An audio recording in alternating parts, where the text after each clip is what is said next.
Hey y'all, so I've talked about link velocity in my previous videos on link and competitive analysis, and I wanted to spend a few minutes today just expanding on that topic because I think link velocity, when paired with link quality and the rest of your due diligence, is a really important concept and area to dig into when you're looking at a potential acquisition. Because let's say your top competitor has 10,000 linking root domains and a site that you're looking to acquire has only 5,000. Not only do you have to close the gap there and make up that 5,000-ish linking root domains to get to that next authority tier and be able to compete with them on pretty much every query that you want to go after. Granted, you can outrank them as a smaller site. That is possible. You see it all the time.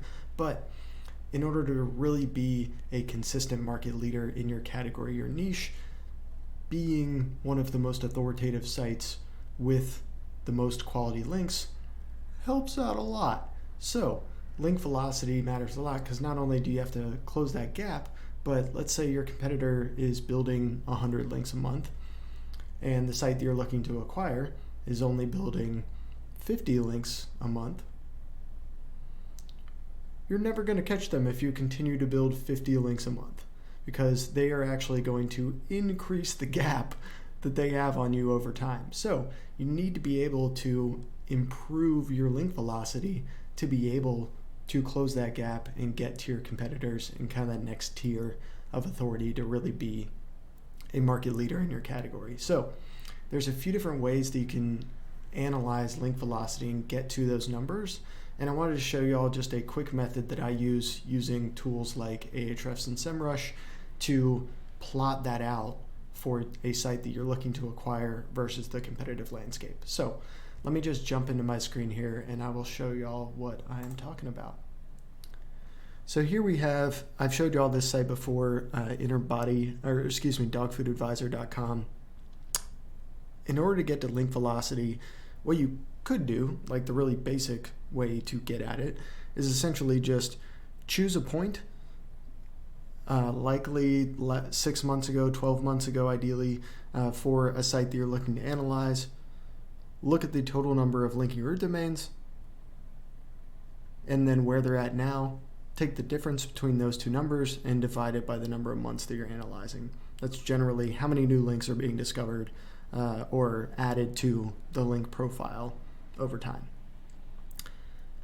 Now that's a really rudimentary method for getting to that link velocity number. I think it's fine in some instances, but it doesn't tell you the whole story, especially when there's a lot of crap in the link profiles for pretty much every site on the internet. So how do you get down to like the quality LRDs that they're adding to their link profile and comparing that to the competition? Because you're always going to come across, one, just a lot of crap in every link profile, but also examples like this one, which I've shown before, where we looked at the referring domain profile for Interbody. They went from 8,000 linking root domains to close to 50,000 over the course of a 6-month period. Pretty much all of that is just crap LRDs that Ahrefs just found a new corner of the internet and found a lot of blogspot subdomains and stuff that Google likely isn't even indexing and probably ignoring, that is going to really skew any sort of link velocity analysis that you do. So we need to be able to filter a lot of this stuff out. So if you head over to the referring domains report, this is the way that I like to get at it and filter a lot of this stuff out. Is what we're trying to do essentially is say how many new linking root domains are coming into the link profile in January, December, November, etc., and really look at kind of a month-by-month analysis for the last 12, 18 months for whatever sites that you're analyzing. So how you can do this is look at the first seen date for any sites that you're looking at. So just coming into the referring domains report here for Interbody, I'm just going to sort by first seen. And you can see all the new links that are being picked up by Ahrefs sorted by that first seen date. Now, what we're going to do here is basically do the same trick that I showed y'all in the link analysis video to get down to some just basic filters to get all of this crap out of the link profile and look at kind of quote unquote quality LRDs that are coming into innerbody.com. We're just going to apply some DR and domain traffic filters. So you can see just like the amount of DR0 type stuff that's coming into the link profile. So I mentioned in my last video on link analysis that you could do something like a DR10 filter here and domain traffic of 1,000. It's really up to you on what you want to use as your filters here. I find these to be generally decent floors to go off of, but again, totally up to you and your team's comfort level here on what you want to look at. So if we just click show results there, that's going to give me a nice referring domains list that I can export, and then essentially do that for all of your competitors as well.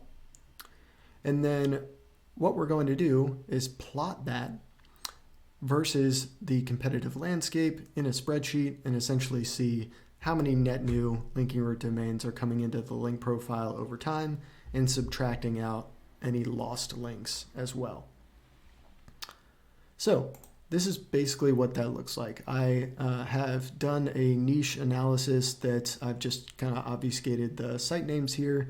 But looking at the last 12 months of new linking root domains using those simple DR and domain traffic floors. Now that gives us a lot clearer picture of some of the quote unquote quality LRDs that are coming into the link profile and really removing a lot of the crap that Ahrefs, SEMrush, and other link analysis tools pick up on a regular basis that Google is likely ignoring. So we have a scenario here where we have 4 different sites that we're analyzing, one with around 2,000 linking root domains, one with 5K, 4K, and 8K. You can see site 1 is a pretty small site. It's been pretty steady in terms of net new linking root domain growth every single month, and really isn't kind of in the running per se, at least right now, in terms of link velocity of catching some of the top competitors in the niche. Site 2, pretty consistent. You can see in the bottom chart here, this is the red site, or the red line here. Pretty consistent, anywhere between typically 40 to 60 LRDs per month. Site 3 has the biggest growth trajectory in the sites that we're analyzing. So if this is potentially the site that you're looking to acquire, or this is your primary competitor, that obviously introduces, I think, additional thoughts or considerations into your due diligence and investment thesis around, wow, if it's a site that you're looking to acquire, they're really hitting the gas pedal on link velocity. What's causing that, and how do we double down on that in order to catch site 4, which has double the number of linking root domains, but a slightly declining link velocity over the last 12 months in terms of the net new quality LRDs that are coming into the link profile. Now, obviously, you want to cross-reference this with a link topical analysis and do essentially all of the other due diligence that I've walked through to assess how the link profile is in terms of overall quality, risk factors, etc., and pair that with your link velocity analysis, so you can't just look at this necessarily in a vacuum. But I think it can be a really great analysis to pair with a lot of your other due diligence to get a complete picture of the link profile and what you need to do to catch the competition. So if I'm site number 3 and looking to acquire this guy, this growth trajectory gives me really solid confidence to be able to double down on a lot of the link building tactics that are working and really have a game plan to catch my top competitor in the niche. Now, conversely, if you're potentially looking at acquiring Site 4 that has a declining link velocity over the last 12 months, that might be something where you really need to have in your investment thesis ways that you can improve link velocity over time so you can keep or extend your lead within the category. So, link velocity, helpful analysis for really understanding the complete picture of the link profile, and a great way to just benchmark a site that you're looking to acquire versus the competitive landscape. So, y'all let me know if you have any questions about link velocity, and I'll see you in the next video.